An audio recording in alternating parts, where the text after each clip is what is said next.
മിക്കപ്പോഴും നമ്മുടെ ബിസിനസ്സിനകത്ത് നടക്കുന്ന അല്ലെങ്കിൽ നിങ്ങളുടെ ഓഫീസ് നടക്കുന്ന ഒരു പ്രശ്നം ഇതാണ്. നമുക്ക് എന്ത് ആളിനെയാണോ ഏൽപ്പിക്കേണ്ടത് ആ ആളിനെ അല്ല ആ ജോലി ഏൽപ്പിച്ചിട്ടുള്ളത്. അതുകൊണ്ട് the right person in the right seat, അതിന് നിങ്ങളെ സഹായിക്കുന്ന ഏറ്റവും മികച്ച ടൂളാണ് ഡോപ്പ് എന്ന ഈ ഒരു കാര്യം. അതിന് ആദ്യം നമുക്ക് ഡോപ്പ് ബിസിനസിനെ കുറിച്ച് പഠിക്കാം. അതിന്റെ ആദ്യത്തെ ഡി എന്നുള്ളത് ഡൗ അഥവാ പ്രാവിനെ സൂചിപ്പിക്കുന്നത്. നമ്മുടെ സ്ഥാപനത്തിൽ ഒരു പ്രാവിനെ ഏത് ഡെസിഗ്നേഷനിലേക്കാണ് ഹയർ ചെയ്യുന്നത്? ഒന്ന്, കസ്റ്റമർ റിലേഷൻസ്. അവർ കസ്റ്റമേഴ്സിനെ ഏറ്റവും ഭംഗിയായിട്ട് കെയർ ചെയ്യുന്നു, യാതൊരു ബുദ്ധിമുട്ടും അവിടെ.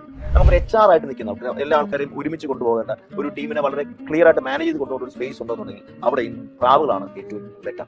ഇനി ഒരിക്കലും നിങ്ങൾ അവരെ ഏൽപ്പിക്കാൻ പാടില്ലാത്ത കാര്യങ്ങൾ വെച്ച് കഴിഞ്ഞാൽ റെസ്പോൺസിബിൾ ആയിട്ട് ചെയ്യേണ്ടുന്ന കാര്യങ്ങളുള്ള സ്ഥലങ്ങളിൽ ഒരിക്കലും നിങ്ങൾ പ്രാവിനെ ഏൽപ്പിക്കരുത്. കാരണം പ്രാവിന് മറ്റൊരാളോട് കടുപ്പിച്ച് കാര്യങ്ങൾ പറയാൻ ഭയങ്കര ബുദ്ധിമുട്ടായിരിക്കും. അതുകൊണ്ട് ഈ ഒരു കാര്യം ശ്രദ്ധിക്കുക. ഇതാണ് പ്രാവ് അഥവാ ഡൗ. രണ്ടാമത്തെ കാറ്റഗറിയാണ് ഔൾ, മൂങ്ങ. ഒരു പ്രത്യേകത, എന്ത് കാര്യവും മുഖത്തടിച്ച പോലെ പറയാൻ യാതൊരു വിഷമവുമില്ല. അങ്ങനെയുള്ള ആൾക്കാരാണ് ഔൾ. അവർ നമ്മൾക്ക് ആവശ്യമാണ്. ഇവിടെ അക്കൗണ്ട്സ് പോലുള്ള കാര്യങ്ങൾ, അഡ്മിൻ പോലുള്ള കാര്യങ്ങൾ, ഈ സ്ഥലത്ത് എല്ലാം സ്റ്റാറ്റ്യൂട്ടറി ആയിട്ടുള്ള കാര്യങ്ങൾ ചെയ്യേണ്ട സ്ഥലങ്ങളിലൊക്കെ ഔൾ ആയിട്ടുള്ള ആൾക്കാരെ വളരെ ആവശ്യമാണ്. അവർ ഏറ്റവും ബെസ്റ്റ് ആയിട്ട് കാര്യങ്ങൾ ചെയ്യും. ഒരു രീതിയിലും ഒരു തരത്തിലുള്ള മാനിപ്പുലേഷൻസ് അവർ തയ്യാറാവില്ല. അവർ കൃത്യമായിട്ട് നമ്മളോട് പറയും എന്താണ് ആ സ്ഥാപനത്തിൽ നടക്കുന്നത്. Sir, this is what is happening over here എന്ന് നമ്മുടെ അടുത്ത് വന്ന് ക്ലിയർ കട്ടായിട്ട് പറയാൻ കപ്പാസിറ്റി ഉള്ള ആൾക്കാർ ഔളാണ് അല്ലെങ്കിൽ മൂങ്ങകളാണ്. ഇനി അവരുടെ ഒരു പ്രോബ്ലം ഉണ്ട്, അവരെല്ലാവരോടും ചേർന്ന് പോകത്തില്ല. അതുകൊണ്ട് തന്നെ അവരെ പിടിച്ച് നിങ്ങൾ HR ഏൽപ്പിക്കുകയാണെന്നുണ്ടെങ്കിൽ, കസ്റ്റമർ റിലേഷനിൽ ഏൽപ്പിക്കുകയാണെന്നുണ്ടെങ്കിൽ ഉറപ്പായിട്ടും പണി പാടും. കാരണം അത് അവരുടെ സ്വീറ്റ് സ്പോട്ട് അല്ല, അവർക്ക് ഇഷ്ടമുള്ള കാര്യങ്ങളല്ല. മൂന്നാമത്തെ കാറ്റഗറിയാണ് ബീക്കോ. ഒരു ഗ്രൂപ്പിൽ ബീക്കോ കൊണ്ടെന്നുണ്ടെങ്കിൽ ആ സ്ഥലം ബഹുകേമമാണ്. ഭയങ്കര എനർജറ്റിക് ആയിട്ട് ഭയങ്കര രസമായിരിക്കും.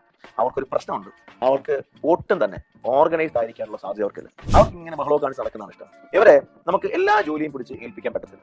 അവരെ നമുക്ക് ഏൽപ്പിക്കാൻ പറ്റും വളരെ ആക്ഷൻ ഓറിയന്റഡ് ആയിട്ട് ചെയ്യേണ്ട കാര്യങ്ങൾ, വളരെ വേഗതയിൽ ചെയ്യേണ്ട കാര്യങ്ങൾ. ഉദാഹരണത്തിന് സെയിൽസ് അല്ലെന്നുണ്ടെങ്കിൽ നമുക്ക് അങ്ങനെയുള്ള സെയിൽസ് പോലുള്ള കാര്യങ്ങൾക്ക് ഏറ്റവും ബെറ്റർ ആണ് പീകോക്കിന്റെ ആൾക്കാർ. അല്ലെങ്കിൽ ഒരു ഈവന്റ് മാനേജ് ചെയ്യുന്നത്, ഇതിനൊക്കെ ഏറ്റവും കൂടുതൽ നിങ്ങളെ സഹായിക്കുന്നത്, നിങ്ങൾക്ക് മുൻപന്തി നിൽക്കുന്ന ഒരു പീകോക്കായിരിക്കും. ഏതെങ്കിലും തരത്തിൽ റെസ്പോൺസിബിലിറ്റി ഏറ്റെടുക്കേണ്ട കാര്യങ്ങൾ, അക്കൗണ്ടബിലിറ്റി കൂടുതലായിട്ടുള്ള കാര്യങ്ങളൊന്നും ഒരു കാരണവശാലും പീകോക്കിനെ ഏൽപ്പിക്കരുത്. കാരണം അവർക്ക് അതിന്റെ ഗൗരവം മനസ്സിലാക്കാനുള്ള ഒരു കാര്യമില്ല.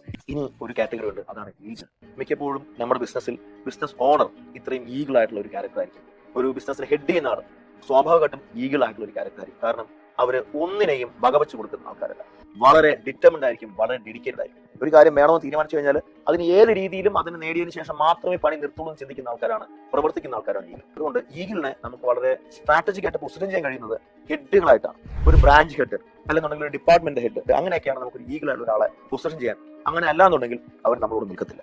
ഈ 4 ആൾക്കാരും കൂടെ ചേർന്ന് 4 തരം ആൾക്കാരും കൂടെ ചേരുന്ന ഒരാളായിരിക്കണം നമ്മുടെ ഓഫീസിലേക്ക് വരുന്ന ആൾക്കാർ. നിങ്ങൾ കസ്റ്റമർ റിലേഷനിലേക്കാണ് ഒരാൾ എടുക്കണമെന്നുണ്ടെങ്കിൽ ഉറപ്പായിട്ടും അതൊരു ഡൗനെ തന്നെ നിങ്ങൾ ഹയർ ചെയ്യണം. നിങ്ങൾക്ക് വേണ്ടത് അക്കൗണ്ട്സിലേക്കാണെന്നുണ്ടെങ്കിൽ ഉറപ്പായിട്ടും അതൊരു ഔളിനെ തന്നെ നിങ്ങൾ ഹയർ ചെയ്യണം. സെയിൽസിലേക്കാണ് നിങ്ങൾ ഹയർ ചെയ്യുന്നുണ്ടെങ്കിൽ ഉറപ്പായിട്ടും ഒരു പീകോക്കിനെ തന്നെ നിങ്ങൾ ഹയർ ചെയ്യണം. നിങ്ങൾക്ക് ഒരു ബ്രാഞ്ച് ഹെഡ് അല്ലെന്നുണ്ടെങ്കിൽ ഒരു ഡിപ്പാർട്ട്മെന്റ് മുഴുവൻ മാനേജ് ചെയ്യുന്ന ഒരാളെ നിങ്ങൾക്ക് ആവശ്യമാണെങ്കിൽ ഉറപ്പായിട്ടും നിങ്ങൾ ഈഗിളിനെ തന്നെ ഹയർ ചെയ്യണം. കാരണം ഈഗിളിനെ മാത്രമേ നിലയ്ക്ക് നിർത്തി എല്ലാവരും കൂടെ പണിയെടുപ്പിക്കാനുള്ള കപ്പാസിറ്റി ഉണ്ടാവും.